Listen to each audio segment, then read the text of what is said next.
Bueno, muchas gracias, la verdad, por darnos esta posibilidad de poder compartir con ustedes. Estoy viendo que somos 51 y me encanta, es un montón. Para nosotros es un montón, sé que por ahí desde aquí va a estar acostumbrados a números más grandes, pero para nosotros es un montón y entendemos que Dios tiene una palabra pensada. Pero queríamos hacer una aclaración en un principio y es que la Biblia menciona, sobre todo en el Nuevo Testamento, habla de la iglesia como la novia o como la esposa de Cristo.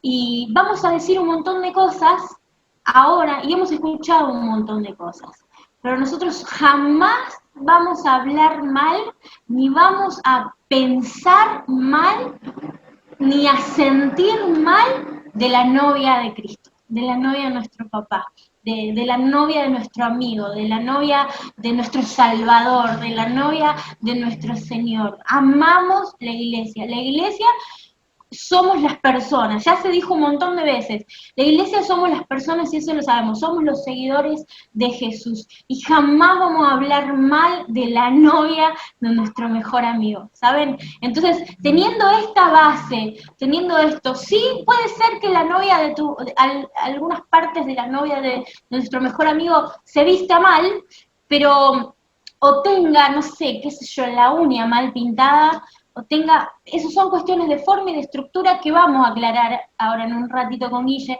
pero jamás vamos a hablar mal de la novia, porque la novia somos todos.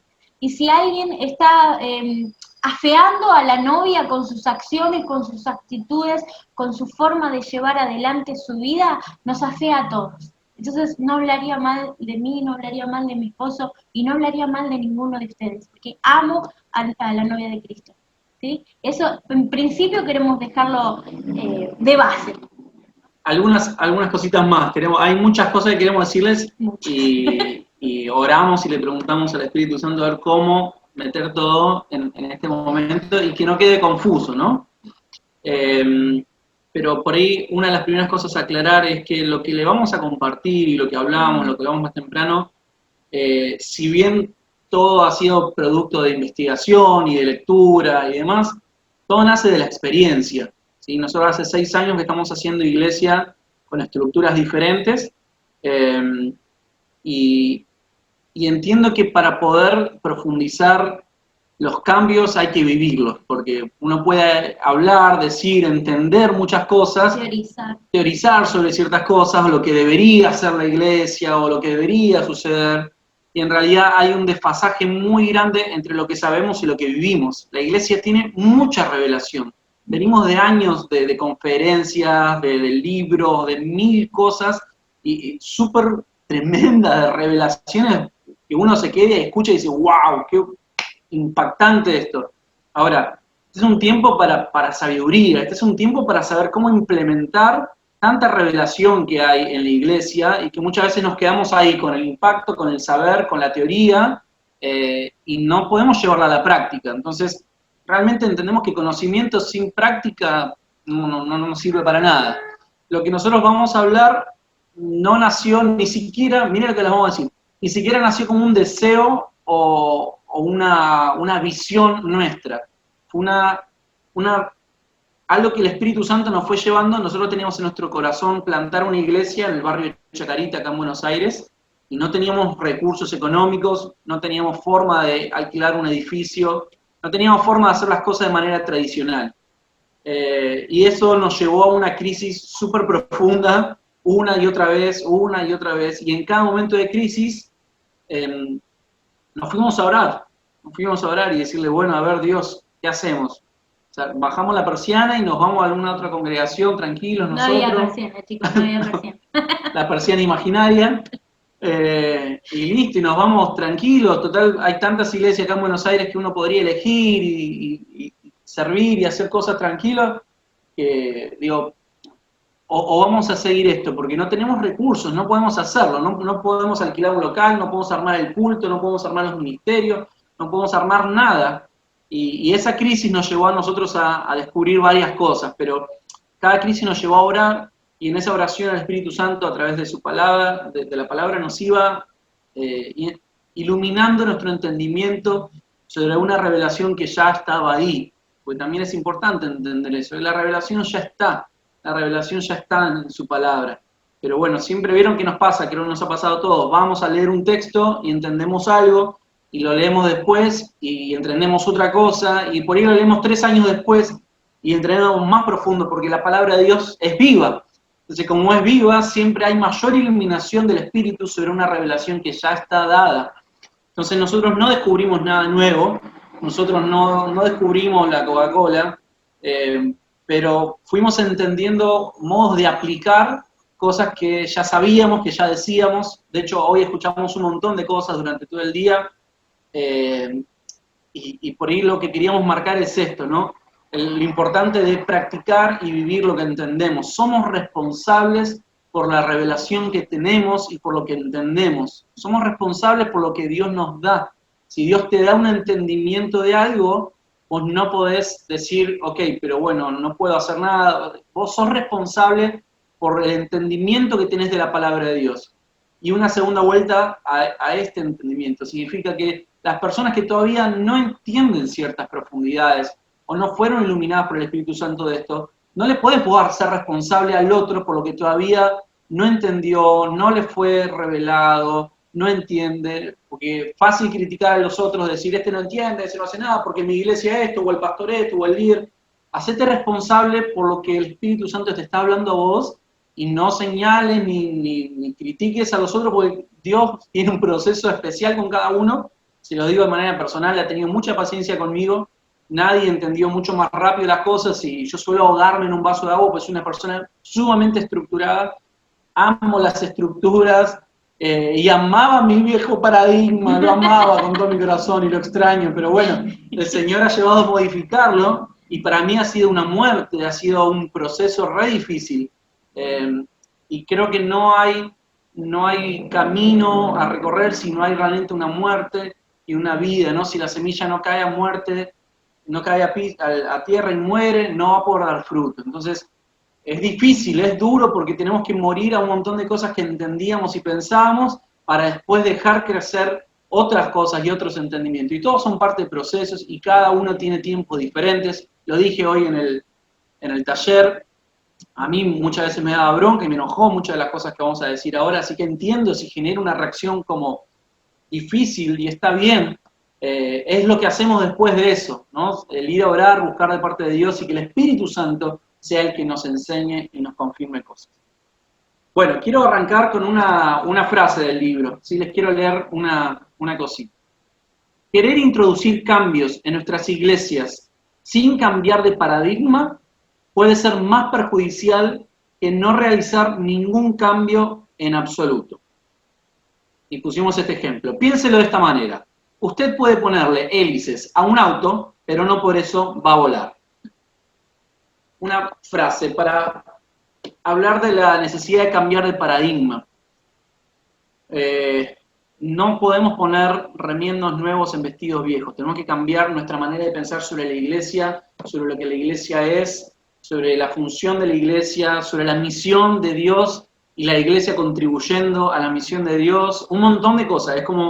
Es profundo, por eso no lo van a lograr en 40 minutos. No es que tengo falta de fe. Son procesos que a mí por lo menos me llevó muchos años y aún al día de hoy lo sigo procesando y me sigue costando. Entonces, entiendo que Dios viene haciendo un proceso con cada uno de ustedes. No empieza hoy el proceso, ya viene. Si se sumaron a este taller es porque el Espíritu Santo los viene procesando.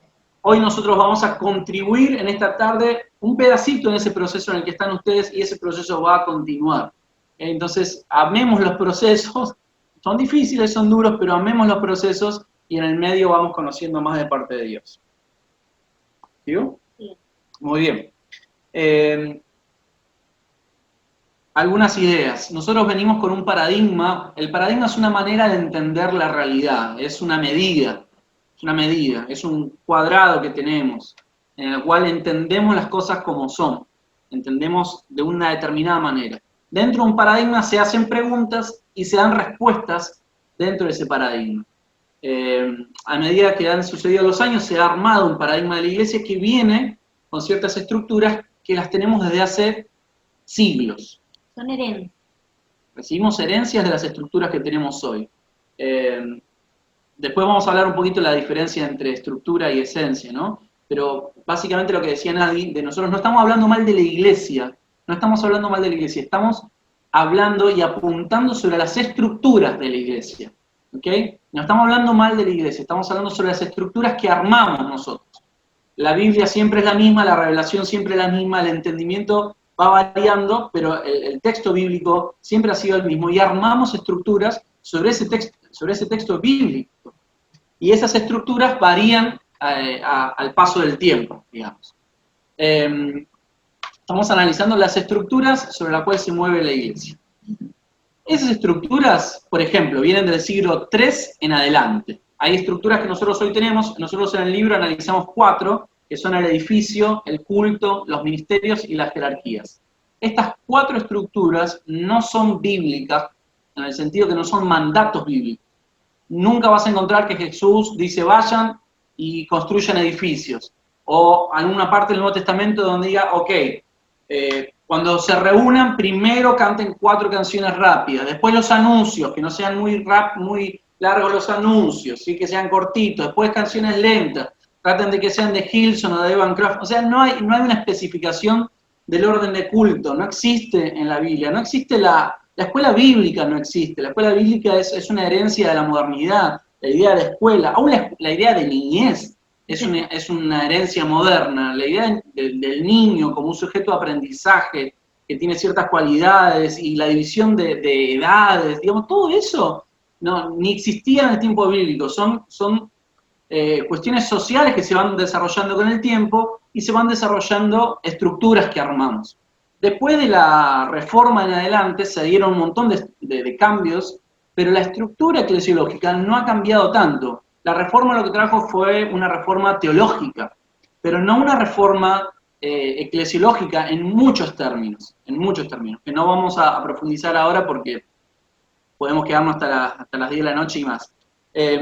Sí, voy a repetir que preguntaron. Las estructuras son el culto, el edificio, el culto, los ministerios y las jerarquías. Nosotros precisamente llevamos 6 años siendo iglesia sin edificios, sin cultos, sin ministerios y sin jerarquías o con una nueva manera de jerarquizar. Y 3, ahí está. Y los últimos 3 años estuvimos escribiendo este libro del que te estamos hablando, y hay una cosa interesante de esto, es que no lo lanzamos al libro, no lo imprimimos al libro hasta que pudimos vivir lo que está escrito. Y esto es importante. Dios nos venía hablando de todas estas cosas y procesando y enseñando sobre todas estas cosas. El libro salió en el momento que nosotros dijimos, funciona. El cambio de paradigma funciona. Entonces, si funciona, puedo enseñarlo, puedo sacarlo, puedo mostrarlo, puedo hacer. Se puede ser iglesia, y se puede, ¿eh? Se puede ser iglesia sin culto, se puede ser iglesia sin edificio, se puede ser iglesia sin ministerios, y en este hay un punto importante, y sin jerarquías, con nuevas maneras de hacer jerarquía. Ese es el cambio de paradigma. Dentro del viejo paradigma, nosotros podíamos hacernos un montón de preguntas que en el nuevo paradigma es una nueva forma de pensar la iglesia, que ni siquiera es nueva. Chicos, está en el libro de los Hechos, es muy vieja, porque la iglesia primitiva no tenía estos elementos, porque son herencia de un tiempo posterior. Lo que pasa es que nos seguimos haciendo preguntas que en el nuevo paradigma no tienen razón de ser, no tienen significado, no tengo... ¿Cómo es? No tengo por qué preguntarme lo que me pregunto, porque en el nuevo paradigma no significa nada. Bien, vamos a adentrarnos rápidamente. Yo sé que muchas de estas cosas que estamos diciendo les despierta a cada uno 1000 preguntas y hasta refutaciones, ¿ok? Lo sé, ¿saben por qué lo sé? Porque yo las hice esas refutaciones. Recuerden que soy profesor en teología y filosofía, así que si había alguna pregunta que hacer, yo me la hice. Y me la rehice y me critiqué a mí mismo y nos critiqué 1000 veces. Y esto que dice Nadie es muy importante. No hablamos de teoría, hablamos de práctica, fundamentada, obviamente, pero de cosas que vivimos hoy. Y les quiero decir una cosa, básicamente. Vamos a ir un poquito más rápido. Entendemos que la iglesia tiene una esencia de ser, ¿verdad? Tiene un fundamento que es Cristo. 1 Corintios dice... 3:11. Nadie puede poner otro fundamento que el que está puesto. ¿Recuerdan ese versículo? Cristo es la roca, Él es el fundamento. ¿Okay? Cristo le da una esencia a la iglesia, que podemos mencionar varios pasajes, el de Efesios 4 y el de 1 de Pedro, son varios de esos que tienen que ver con los dones, con el propósito de la iglesia de madurar. Vieron que varias veces en el Nuevo Testamento se habla de la iglesia tiene que ser edificada hasta que todos lleguemos a la estatura de la plenitud de Cristo. Hay un objetivo para nosotros, que es madurar. Jesús llevó a sus discípulos 3 años y los ayudó a madurar, pero no terminó ahí, sino que continuó. Y en esa maduración, lo dice Pablo en otro momento, cuando él ora, le dice, les pido que junto a todos los santos sean capaces de comprender la anchura, ¿no? Y la profundidad del amor de Dios.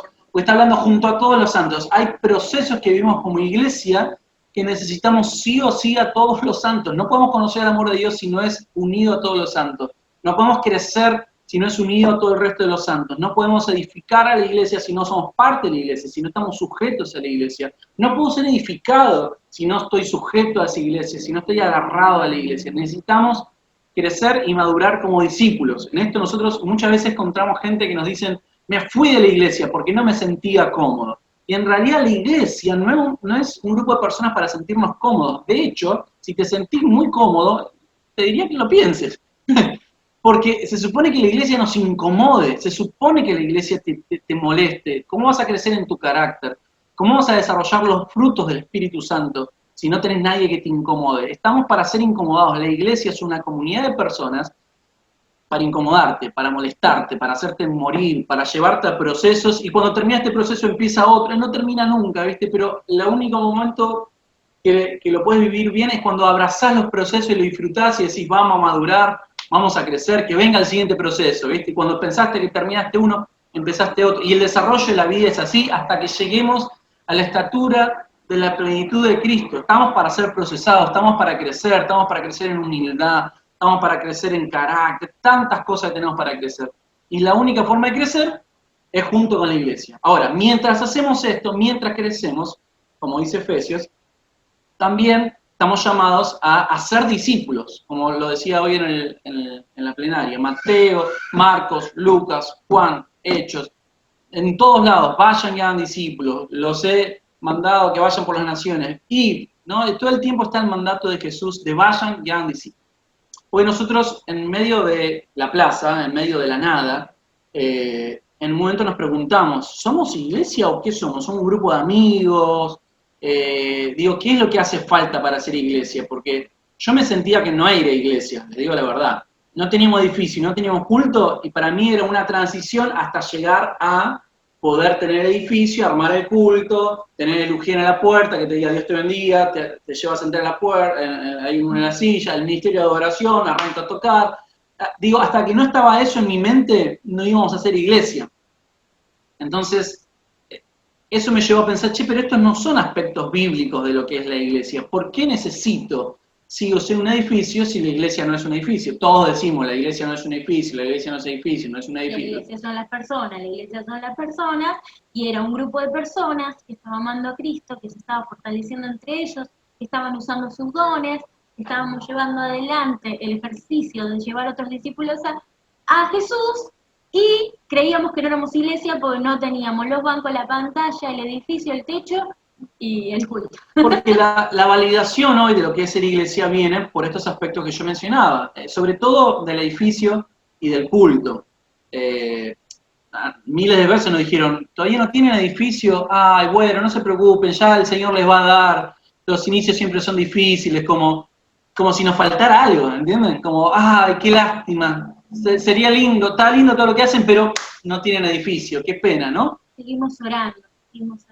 Y eso muestra cómo el edificio, que es algo que no está planteado en la Biblia como algo necesario, hoy en día es un elemento de validación para la iglesia. La iglesia no es iglesia si no se reúne en algún lugar específico, si no tiene edificio, sea alquilado, sea lo que sea, ¿no?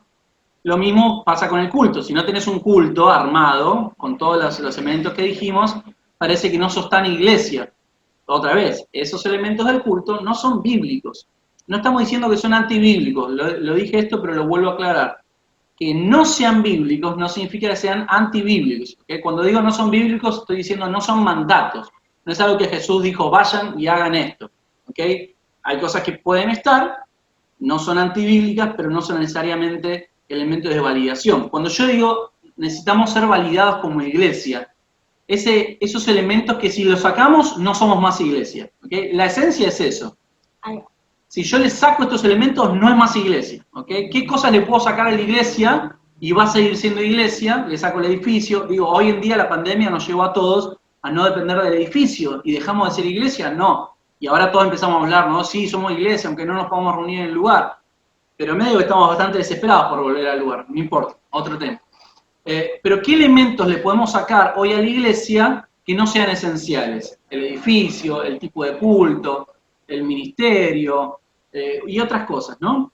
Pero hay algo que no le podemos sacar a la iglesia porque deja de ser iglesia, que es que como comunidad de fe crezcamos, usemos nuestros dones, seamos discípulos, con todo lo que ello implica, y hagamos discípulos. Para nosotros la iglesia es ser discípulos y hacer discípulos. Eso es la esencia de la iglesia. ¿Cuál es la esencia de ser iglesia? Según lo que Dios nos iba hablando en el medio de nuestro proceso, ustedes tienen que ser discípulos de Jesús, porque yo no lo llamé a repetir una oración, yo lo llamé a que me sigan. Y seguirlo a Él es estar detrás de Él, mirar lo que Él está haciendo, copiarlo, imitarlo. Y hay un montón de cosas que Jesús hacía en esta tierra que el 90% de nosotros, yo no las hacía. Yo no las hacía. Y ese es el ser. Ayudar a mi hermano a ser discípulo, a mi hermano que ya tiene a Cristo dentro suyo, y llevar a personas y hacer discípulos. Llevar a personas a que conozcan a este Cristo y que ese Cristo ya está reconciliado con ellos, que lo único que les falta es que puedan mirarlo a los ojos y empezar a seguirlo. Esta es la esencia de ser iglesia. Soy discípulo y hago discípulos. ¿Y saben una cosa que pasa con la esencia? La esencia son palabras que dijo Jesús, que dijo específicamente Él. Él no nos dijo que ensayemos 2 veces por semana con el ministerio de alabanza. Pero Él sí dijo, vayan y hagan discípulos. Y acá es donde nos sentimos confrontados. Hay un montón de cristianos, de hijos de Dios, que nos juntamos una vez a la semana, ponele 2, ponele 3, 2 horas en la semana, nos sentamos y hacemos coinonía y estamos juntos con otras personas, pero nunca han llevado a una persona a los pies de Cristo. Yo era una de esas. Y yo era una de esas. Nosotros nos encontramos que en nuestros 30 años no habíamos llevado a una persona a los pies de Cristo, no habíamos bautizado a nadie. ¿Y qué dijo Jesús? Vayan y bautícenlos. ¿No? Y no habíamos bautizado a nadie. Y en nuestra forma de ser Cristo también nos habíamos encontrado en el ser, nos habíamos encontrado que no hacíamos un montón de cosas que Jesús hizo cuando caminaba en esta tierra y que Él dijo que íbamos a hacer estas y mayores cosas que Él había hecho. Entonces nos dimos cuenta que no estábamos siendo iglesia. Y cuando empezamos a caminar en esas cosas que Jesús sí dijo, porque todas nosotras no las dijo y las hacíamos. ¿Sabes cuántas horas ensayaba yo con el ministerio? Él ni te digo, porque él es un genio. ¿Sabes cuántas horas invertimos a lo largo de nuestra adolescencia, juventud, en ensayo para el Ministerio de Alabanza? ¿Sabes cuántas horas invertimos de maestros de escuela bíblica? ¿Sabes cuántas horas invertimos en el liderazgo de jóvenes? Un montón de horas. Y habíamos llegado a nuestros 30 años y no habíamos hecho las cositas, pequeñas cositas que Jesús, que Guille lo compartió, ¿no? Ya lo dijo Guille, ¿se acuerdan lo de bajar el pollo del freezer? Bueno, básicamente eso. Y nos encontramos nosotros en esta posición. Chicos, esta pandemia es una oportunidad para que nosotros midamos en los versículos bíblicos y te los voy a repetir solamente y dejo de hablar de este punto. Efesios 4:13, Primera de Pedro 4:10, Mateo 28:19, Hechos 1:8, Segunda de Corintios 5:18. Agarrá tu Biblia, lee esto y pedile al Espíritu Santo que te dé tanto el querer como el hacer. El querer como el hacer de lo que Él sí dijo y de lo que ya está escrito y de la palabra que ya está revelada. ¿Saben por qué nos cuesta tanto hacer discípulos? Porque no fuimos entrenados en nuestros dones y no fuimos entrenados en el hacer discípulos. Jesús, cuando caminaba con sus discípulos, los preparaba teóricamente, pero también prácticamente. O sea, Él no dijo, vayan y resuciten muertos. Se los dijo, y después, ¿saben lo que hizo? Iba y resucitaba muertos. Entraba en la casa con los discípulos y les mostraba cómo se hacía, y los preparaba para eso. Decía, sanen enfermos, ¡pum!, le mostraba cómo sanen enfermos. Echen fuera demonios, y le mostraba cómo sacar fuera demonios. Entonces los discípulos tuvieron una preparación teórica y práctica. Ese fue el discipulado de Jesús, caminar con ellos, enseñarles y mostrarles. Nosotros hoy el discipulado es responder los 3 libritos, ¿no? Jesús es, y ponemos ahí en el luz, y le ponemos, ¿no? Y es llenar libros y hacer, que no están mal, pero le falta la parte práctica, y el Evangelio es sumamente práctico. Ahora, muchas iglesias están preocupadas con este tiempo de pandemia porque sienten que muchos se han enfriado, y ahí viene el si hemos utilizado bien el tiempo antes de la pandemia. Porque si hemos utilizado bien, si cada uno de nosotros está preparado para hacer sal y luz en donde está, entonces se cierran los edificios y se enciende cada uno de nosotros en donde está, en nuestro lugar de trabajo, en nuestra casa, en nuestro barrio. El temor viene porque sabemos que no estamos preparados. Porque hemos escuchado muchas prédicas sobre cómo ser sal y luz, pero nadie nos dijo cómo hacerlo. Nadie nos preparó, nadie nos enseñó de cómo hacerlo. Escuchamos muchas predicaciones sobre ir y hacer discípulos, pero nadie se sentó con nosotros y nos dijo, mira, se hace así. Y nos enseñó desde la práctica. ¿Cuántas veces escuchamos, tenemos que hacer discípulos donde estamos? Y la persona que nos lo dice, ¿está siendo discípulo donde está? Pregunto, digo, porque decir lo que dice la Biblia es fácil, pero acá hay algo que hace rato venimos pensando con nadie. Nosotros enseñamos lo que vivimos, no tratamos de vivir lo que enseñamos.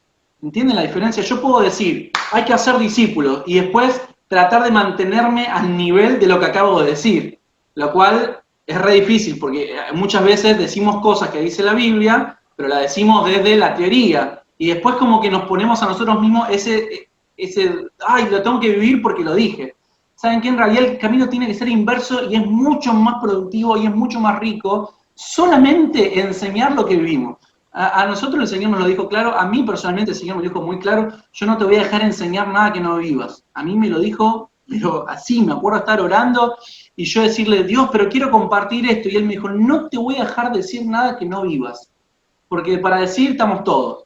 Bueno, nosotros hoy estamos viviendo todo lo que decimos. Yo hoy, por ejemplo, nos reunimos una vez por semana con maestras de la escuela donde yo trabajo. Yo soy docente de música en primaria. Yo enseño la marcha de San Lorenzo, enseño canciones para niños, y vos decís, ¿qué puede hacer esta persona en una escuela? Del Estado.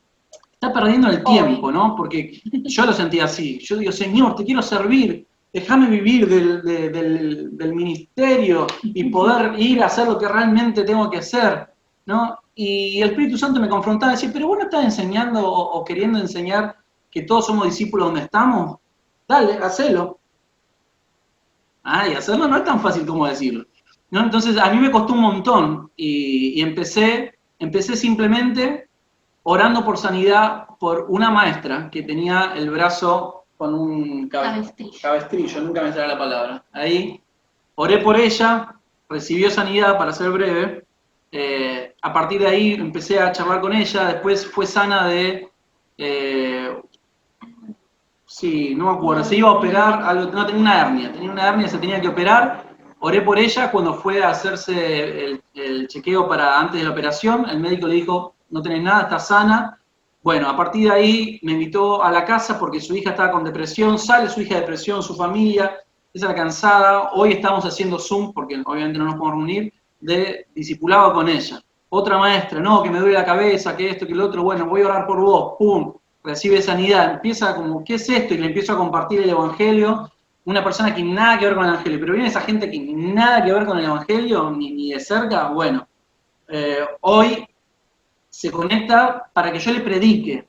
Todos los jueves se conecta una persona que no conoce a Cristo, que no sabe nada, pero fue tan impactada por la sanidad que recibió. Mañana justo me pidió que vaya a orar a la casa por la hija. Bueno, se dan un montón de situaciones a partir de ahí. Otra maestra no recibió sanidad, pero empecé a orar por ella, tenía mucha depresión, tristeza, angustia, bueno, pum, salió de eso y empieza a ver un montón de cosas diferentes. Nos reunimos ahora una vez por semana con cada una de las maestras de una escuela del Estado, donde no se puede hablar del Señor. La vicedirectora viene y me dice, ¿vos sos pastor? Porque se está contando acá que algo está pasando, qué sé yo, y dice, ¿podrías orar por mí? ¿Podemos orar antes de empezar el día? Y me empezó, en una escuela del Estado, ¿no? Donde se está prohibiendo totalmente cualquier cosa que tenga que ver con la religiosidad. Me piden que oremos antes de empezar la jornada laboral. Sanidades en medio del patio, ¿no? Yo no la invité al culto, no tenemos culto, no tenemos edificio, no tengo dónde invitarlas.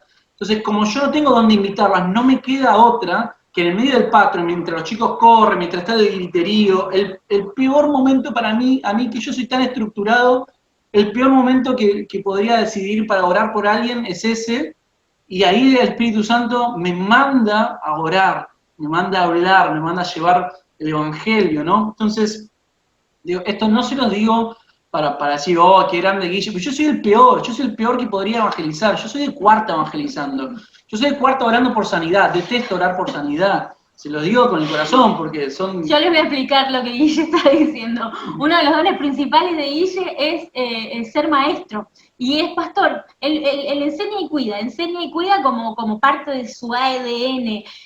Pero la Biblia dice que vaya hacia los discípulos y el tipo va y hace discípulos y le reincomoda porque como es maestro, él quiere contarte, mira, desde Génesis, y filósofo, ¿viste? Así que imagínate. Pero no, y el Espíritu Santo dice, tenés 3 minutos de recreo, métele, pum, anda, yo te respaldo.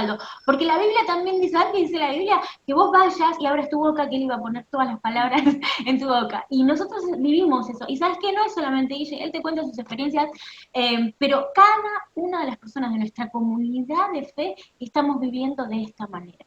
Si el Señor dijo que nos edifiquemos unos a otros, nosotros nos edificamos, nos vulneramos, nos amamos al punto que, ¿sabes qué? Una de las familias en esta pandemia que tiene 2 mellicitos, un chico con autismo, un matrimonio recién casado, lo rajaron del laburo. ¿Sabes lo que hizo la iglesia? Durante los 3 meses que le costó conseguir un nuevo laburo, le bancamos todos sus gastos. ¿Cuál era tu sueldo? De tanto. Bueno, a partir de ahora vos seguís cobrando ese sueldo hasta que consigas un laburo. ¿Sabes por qué? Porque eso es amar. Dice que la iglesia va a ser conocida por el amor que se tengan unos por otros.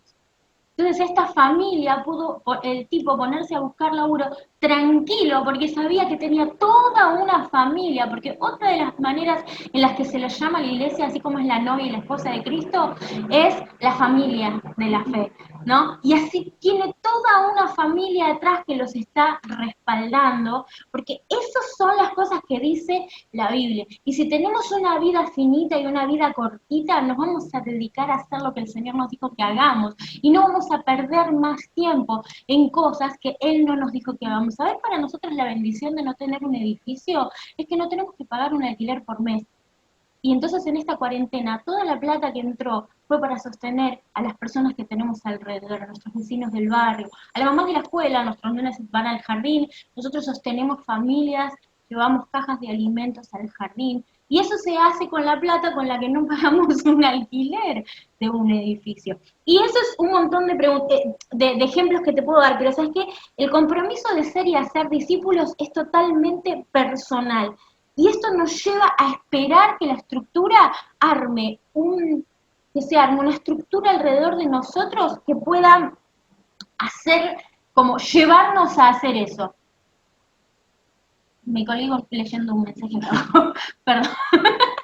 No, esperen, les quiero decir algo. ¿Por qué hablamos de la necesidad de cambiar la estructura? Esto que estaba diciendo Nadia ahí al final. ¿Vieron la frase de somos hijos del rigor? ¿Vieron? Alguna vez cuando estaban estudiando decían, esta vez voy a estudiar no para el examen. En cada clase voy a volver, voy a pasar los resúmenes. ¿Nunca dijeron eso? 1000 veces por ahí, muchos más los universitarios, ¿no? Voy a desgrabar las clases, las voy a grabar. Semana a semana, para no ir después toda. Algunos lo logran, pero la verdad la mayoría somos hijos del rigor. Cuando nos dicen, ahí está la fecha del parcial, empezamos a meterle y a correr para estudiar para el parcial. Bueno, la iglesia es más o menos lo mismo. A ver, ¿podemos vivir como iglesia, entender que somos iglesia sin edificios? Sí.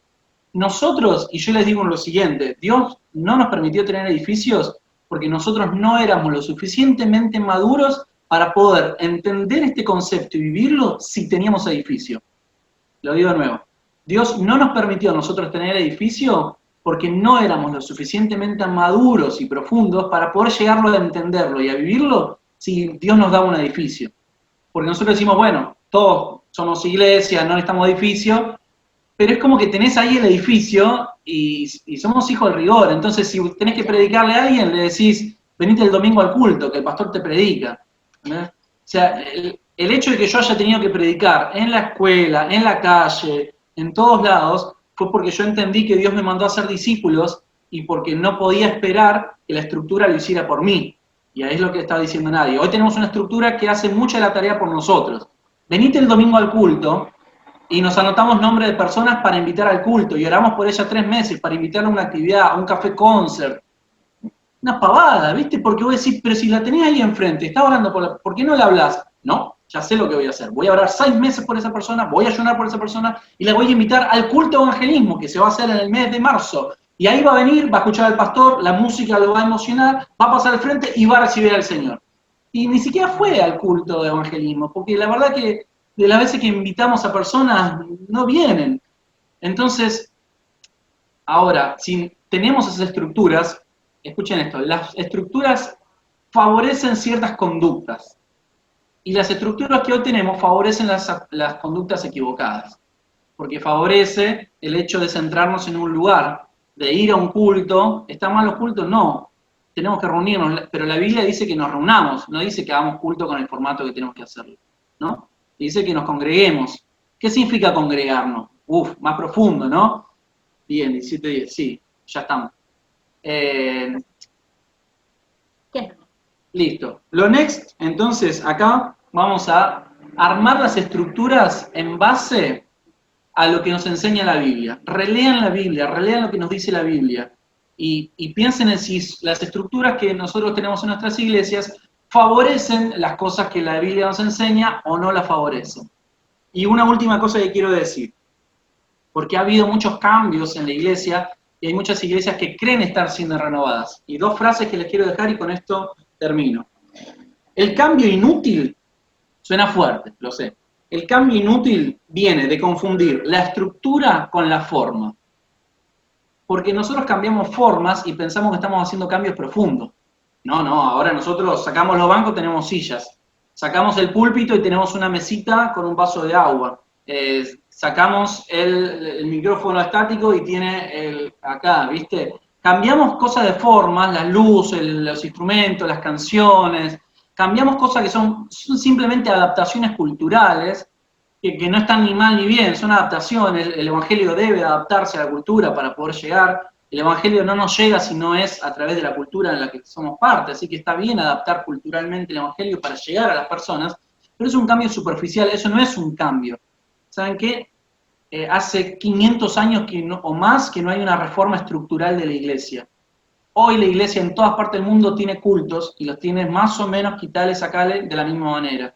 Toda la iglesia que dice que la iglesia no es un edificio, tiene edificios y no sabría cómo funcionar si no tuviera el edificio. Entonces hay estructuras que no se han cambiado y se cambian las formas y no está mal cambiar las formas, el problema es pensar que cambiando las formas cambiamos la estructura. ¿Y de dónde viene la resistencia? Acá viene la segunda frase que te dejamos. La resistencia al cambio viene de confundir estructura con esencia. Vieron que el cambio suele generar resistencia. Ahora, la resistencia al cambio viene porque creen muchas personas que queremos cambiar la esencia del Evangelio. No dicen, no, tenemos que mantener el Evangelio, no tiene que cambiar. No cambia, el Evangelio es ser y hacer discípulos. Lo fue hace 2000 años y lo es ahora. Lo que hay que cambiar son las estructuras y las estructuras, recordemos, no son bíblicas. No queremos cambiar nada bíblico. De hecho, queremos cambiar las estructuras para que favorezcan la esencia bíblica que la Biblia sí nos enseña. Las estructuras que tenemos que revisarlas constantemente, porque muchas veces al haber sido heredadas, lo único que hace es entorpecer las cosas que Jesús sí nos pidió, la esencia de ser iglesia. muchas veces las estructuras nos están impidiendo lo que Dios sí nos pidió que hagamos, que es ser discípulos, seguidores de Él. Para seguirlo tengo que saber escucharlo, saber escuchar a Dios, saber cuáles son mis dones, con qué me dotó Él.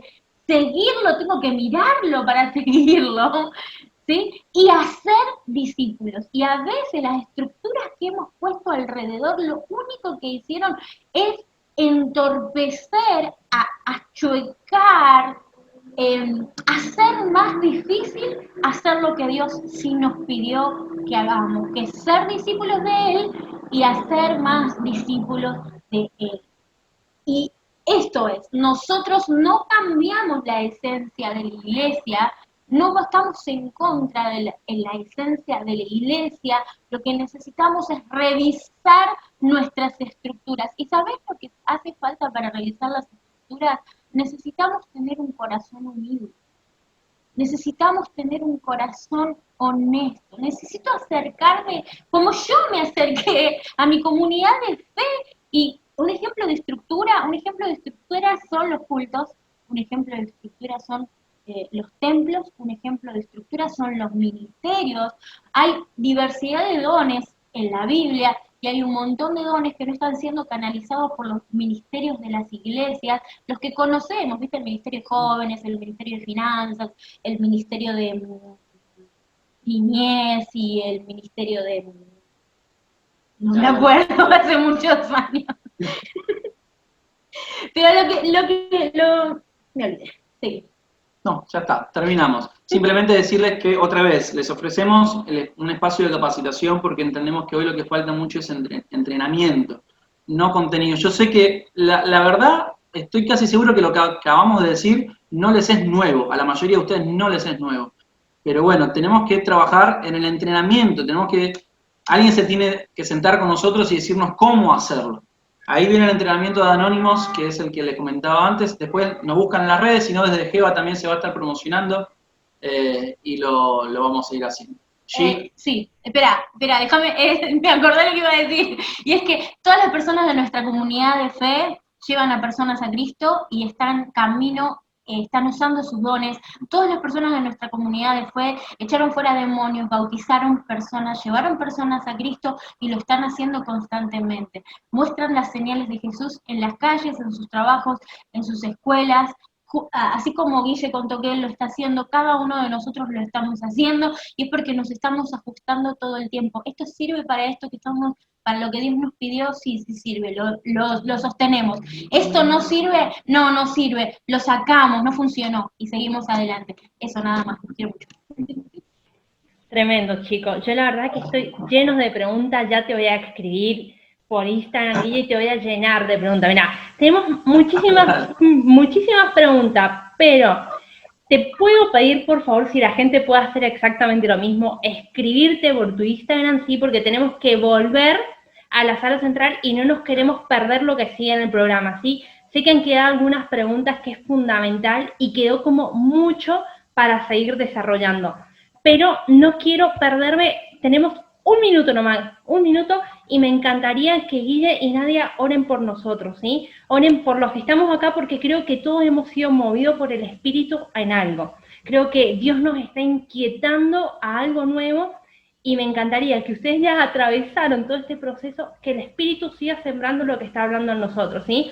Así que si ustedes quieren y pueden, una oración por nosotros, por los que estamos acá, que seamos valientes, ¿sí? Como fue Josué y Caleb en ese momento, que nosotros nos animemos a lo que el Espíritu nos está llevando. Amén. Papi, en el nombre de Jesús, oramos por cada uno de los chicos que están acá presentes, Señor, abrir tu palabra y leer lo que vos nos mandaste hacer es peligrosísimo para el dominio del enemigo sobre nuestra tierra. Y yo quiero orar, Señor, para que este sea un tiempo donde nos levantemos los valientes, abramos tu palabra y el poder que tiene tu palabra podamos caminar en ella.